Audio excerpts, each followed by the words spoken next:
So what we have here is the Alpha Angler 7.6 medium fast spinning rod. It was developed in conjunction with one of the best fluke fishermen in the Northwest, Don Hogue, and it kind of got a nickname, the Fluker, and affectionately nicknamed the Fluker because he's a fluke throwing machine. He's won a lot of money doing it. What I was looking for in a spinning rod was something that I could really get some distance out of, that wasn't a noodle rod. It had some backbone to it.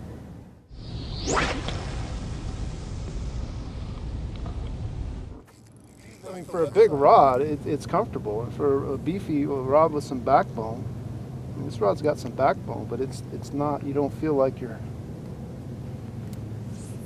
casting with a pole vault all day or anything. It's a flick of the wrist and the thing jumps out there.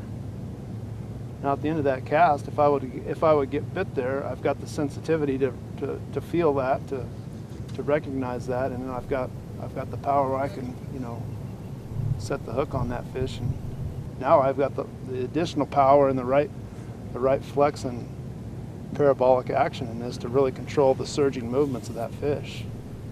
Because that's the tough, you know, you get certain blanks just react too quick. You know, the fish comes this way and the rod snaps back that way, and then he comes the other way, and now you've got, you know, he takes that moment, that little bit of slack to come straight out of the water, and off he goes.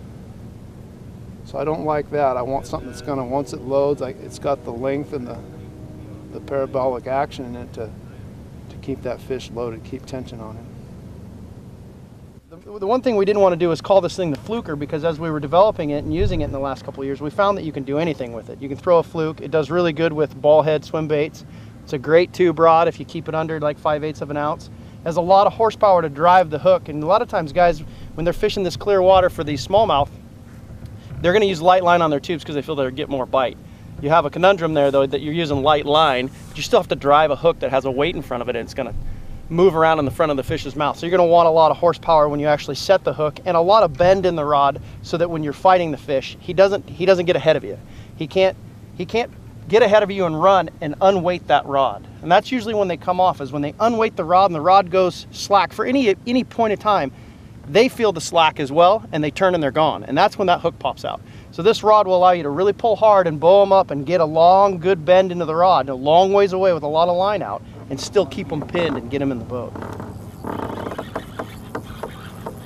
To make it cast really well, we optimized it for a 2500 reel. I mean, a 3000 or, you know, even a 1500 or any size difference in that is still going to work really well, but we kind of found that 2500 had enough line on it for the long casting, but it also wasn't, you know, overbearing in its size.